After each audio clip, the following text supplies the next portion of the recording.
Hello, my dear students. This is Dharmendra Prasad Rai, a biology faculty of Discovery Public School. Today, I am just going to deliver a lecture on biology of standard 9th. मेरे प्यारे विद्यार्थियों, मैं आज 9th की biology लेकर आपके सामने आया हूँ और प्लीज़ यू पे your attention and learn more and more concept about biology. So I am just going to start. Please pay your attention. Okay. पहले बायोलॉजी के बारे में एक टॉपिक आती है कि आखिर बायोलॉजी है क्या, व्हाट इज बायोलॉजी, बायोलॉजी है क्या। अभी तक आप लोगों ने स्टैंडर्ड 1 से ही साइंस पढ़ना शुरू किया है। अब आपको जानना है कि साइंस 3 ब्रांचों में बटे होते हैं। Science are divided into 3 branch, जिसमें बायोलॉजी है, फिजिक्स है और केमिस्ट्री है। तो सबसे पहले आपको जानना है कि बायोलॉजी है क्या। तो बायोलॉजी किसे कहते हैं? The science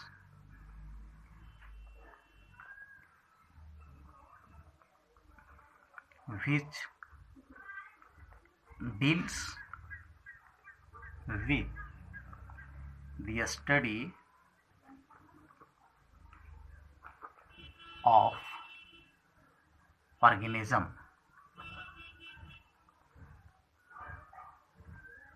is called biology. प्यारे विद्यार्थियों, जिस तरह आप जानते हैं कि the science which deals with the study of organism is called biology. ये बायोलॉजी वर्ड आया कहाँ से है? यह एक ग्रीक वर्ड है। कौन सा वर्ड है? ग्रीक वर्ड, बायोस और लोगोस। बायोस मीन्स होता है लाइफ और logos means to study. It means the study of life is called, the study of life is called biology. Okay मेरे प्यारे विद्यार्थियों, जिस तरह से आप देख पा रहे हैं कि बायोलॉजी है क्या, the science which deals with the study of organism is called biology. वह एक ग्रीक वर्ड है जो 2 वर्डों के कॉम्बिनेशन से बना है। बायोस मीन्स लाइफ और लोगोस मीन्स टू स्टडी से बना हुआ है। इस पे से सबसे पहले हम लोग स्टैंडर्ड 9th में आएंगे और स्टैंडर्ड 9th का जो बायोलॉजी है, इसका सबसे पहला chapter the fundamental unit of life, the fundamental unit of life, इसके बारे में आज हम आप लोगों को लेक्चर देने के लिए जा रहे हैं कि आखिर लाइफ की फंडामेंटल यूनिट क्या होती है। तो आप लोग जानते हैं कि लाइफ की फंडामेंटल यूनिट जो है उसे हम लोग कहते हैं cell. What is cell? Hindi में इसे कोशिका कहते हैं। क्या कहते हैं? कोशिका। तो सबसे पहले हम लोग जानेंगे सेल है क्या, सेल कितने प्रकार के होते हैं, how many types of cell, what is function of cell, who discovered cell. Cell के बारे में बहुत सारे क्वेश्चन अभी हम लोग क्लियर करेंगे। तो मेरे प्यारे बच्चों, सबसे पहले सेल का डिफिनेशन क्या होता है, सेल है क्या। जिस तरह से आप लोग जानते हैं कि a building are made of combination many more bricks. एक जो मकान है वह बहुत सारे ईंट से मिलकर बना होता है। उसी प्रकार से हमारा जो बॉडी या तो कोई भी जो ऑर्गेनिज्म है, उसका सबसे बेसिक यूनिट सेल क्या होता है? बेसिक यूनिट होता है कोई भी ऑर्गेनिज्म का, basic unit of any organism. और इसे हम कह सकते हैं कि सेल क्या है। सेल जो होती है वो क्या होती है? द फंडामेंटल यूनिट,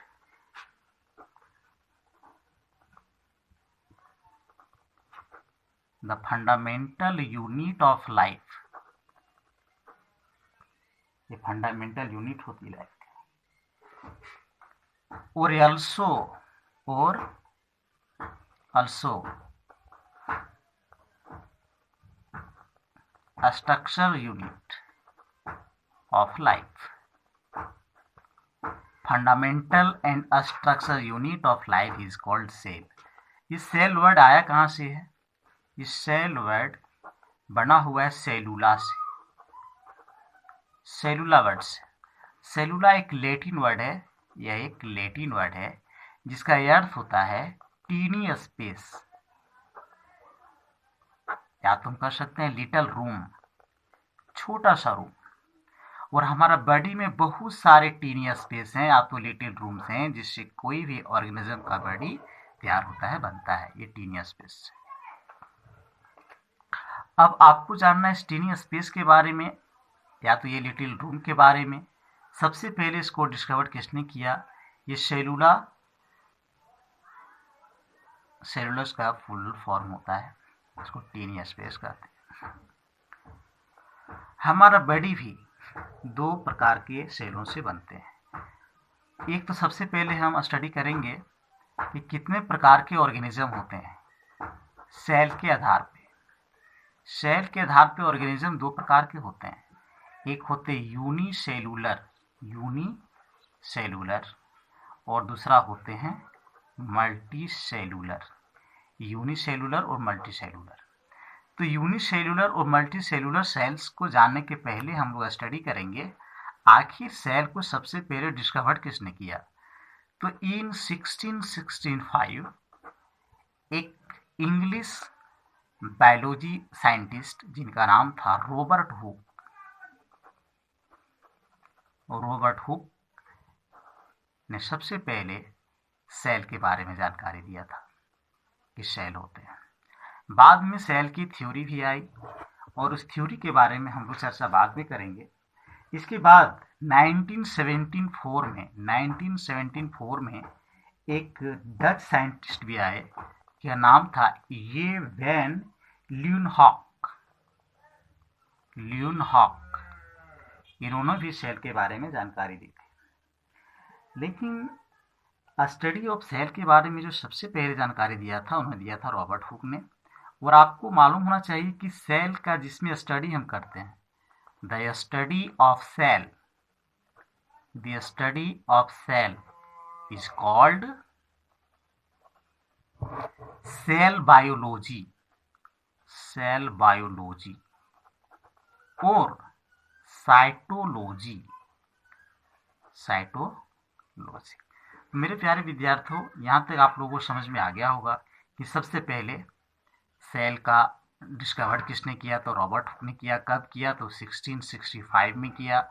सेकेंड में इसके थ्योरी देने में किनका कंट्रीब्यूशन रहा? तो ये वैन ल्यूनहॉक का, जिन्होंने 1974 में दिया। और जो हम सेलों का स्टडी करते हैं उस साइंस को क्या कहते हैं? या तो कहते हैं सेल बायोलॉजी या तो कहते हैं साइटोलॉजी। ठीक है, अब आपको जानना है कि आखिर सेल बायोलॉजी और इस सेल ये कितने बड़े होते हैं, देखने में कैसे होते हैं? तो यह काफ़ी माइक्रोस्कोपिक पार्टिकल होते हैं। मीन्स हम इसे न्यूड आई से नहीं देख सकते हैं। इसे देखने के लिए हमें एक डिवाइस की जरूरत पड़ती है जिसको बोलते हैं माइक्रोस्कोप, जिसे हिंदी में आप बोल सकते हैं सूक्ष्मदर्शी। और my dear student, do you know about how many types of microscope? There are 2 types of microscope. One जो माइक्रोस्कोप है उसे आप कर सकते हैं लाइट माइक्रोस्कोप, या इसी को आप लोग कंपाउंड माइक्रोस्कोप भी कर सकते हैं, कंपाउंड माइक्रोस्कोप। दूसरा होता है, हाँ, सबसे पहले तो लाइट माइक्रोस्कोप की मैग्निफिकेशन पावर कितना होता है?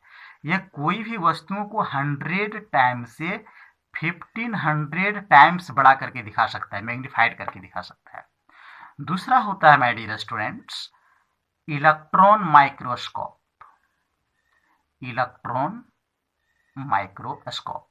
इसकी जो मैग्निफिकेशन पावर होती है वो होती है 1 लाख टू 3 लाख।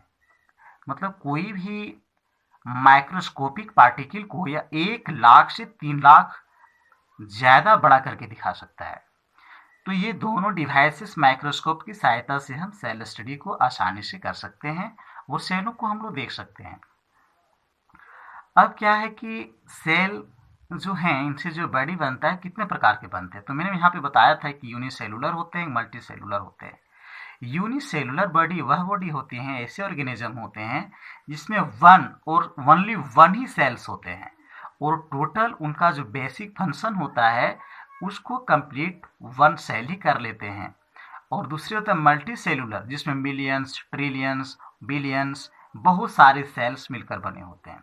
तो यूनिसेलुलर ऑर्गेनिज्म में कौन कौन से आ सकते हैं और मल्टी सेलुलर ऑर्गेनिज्म में कौन कौन आ सकते हैं, इसके बारे में भी हम लोग स्टडी करेंगे। जैसे यूनिसेलुलर में आपके हो गए अमीबा, पैरामीशियम, बैक्टीरिया, क्लैम्डोमोनास। और मल्टी सेलुलर में फंगी, फंगी में भी ईस्ट को छोड़कर मेन, एनिमल, प्लांट एसेट्रा। तो इसके बारे में हम लोग डीपली डिस्कस करेंगे नेक्स्ट वीडियो में। और अभी मेरा वीडियो आपको कैसा लगा आप मुझे ज़रूर बताएंगे और आशा है यह वीडियो आप लोगों के लिए काफ़ी बेनिफिशियल होगा। जब तक मैं आप लोगों के लिए और वीडियो नहीं तैयार करता हूँ तब तक आशा है आप अच्छे से स्टडी करेंगे और रिमेम्बर करेंगे। Thank you, have you nice day.